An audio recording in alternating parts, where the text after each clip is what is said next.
Donald Trump यांनी इराणसोबतची शस्त्रसंधी वाढवली. पाकिस्तानच्या विनंतीनुसार युद्धविराम वाढवला. ट्रम्प यांचं विधान. तर हॉर्मुझच्या सामुद्रधुनीमध्ये अमेरिकेची नाकेबंदी सुरूच राहणार.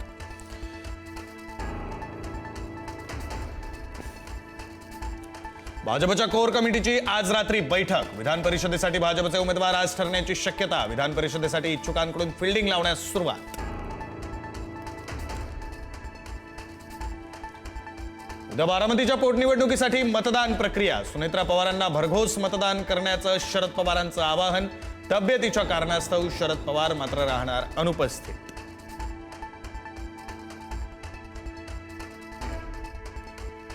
एसआयटी चौकशी दरम्यान भोंदू अशोक खरातची प्रकृती बिघडली. तातडीनं कार्डियक अँब्युलन्स बोलवून वैद्यकीय तपासणी. डोकेदुखी, मळमळ आणि उलटीचा त्रास होत असल्याची माहिती.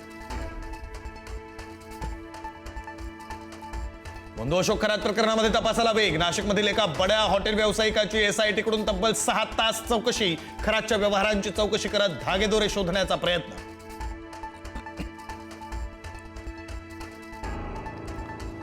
नाशिकच्या टीसीएस कंपनीतील प्रकरणामध्ये एसआयटीच्या हेल्पलाईनवर तक्रारींचा ओघ. आतापर्यंत 20हून अधिक तक्रारी प्राप्त झाल्याची माहिती. धार्मिक भावना दुखावल्यासंदर्भात अनेक तक्रारी.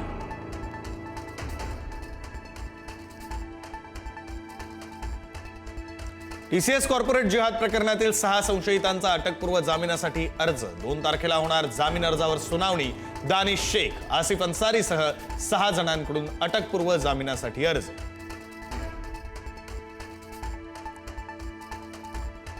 टीसीएस प्रकरणातील महिला आरोपी निदा खान अद्याप फरार. निदा खानच्या अटकपूर्व जामीन अर्जावर 27 एप्रिलला सुनावणी. सुनावणीपूर्वी अटकेसाठी पोलिसांचे प्रयत्न तीव्र. वसई तहसील कार्यालयातील कर्मचाऱ्याला 7 लाखांची लाच घेताना रंगेहात अटक. ठाण्याच्या लाचलुचपत प्रतिबंधक विभागाची कारवाई. कर्मचारी अनिल चौबलच्या अटकेनंतर अप्पर तहसीलदार विनोद धोत्रेही फरार.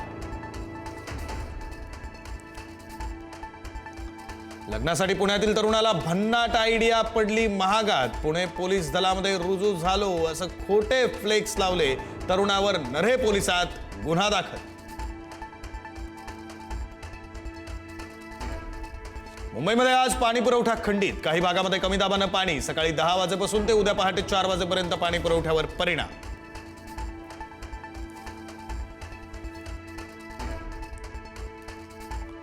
राज्यात शनिवारपर्यंत पावसाचा येलो अलर्ट. कोकण, मध्य महाराष्ट्रासह मराठवाडा, विदर्भामध्ये मुसळधार पावसाचा इशारा.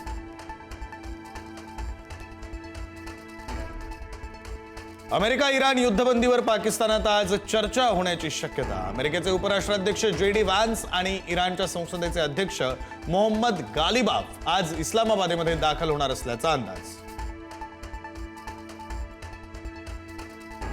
पहलगाममध्ये झालेल्या दहशतवादी हल्ल्याला 1 वर्ष पूर्ण. पाकिस्तान पुरस्कृत अतिरेक्यांनी हिंदू पर्यटकांवर धर्म विचारून झाडल्या होत्या गोळ्या.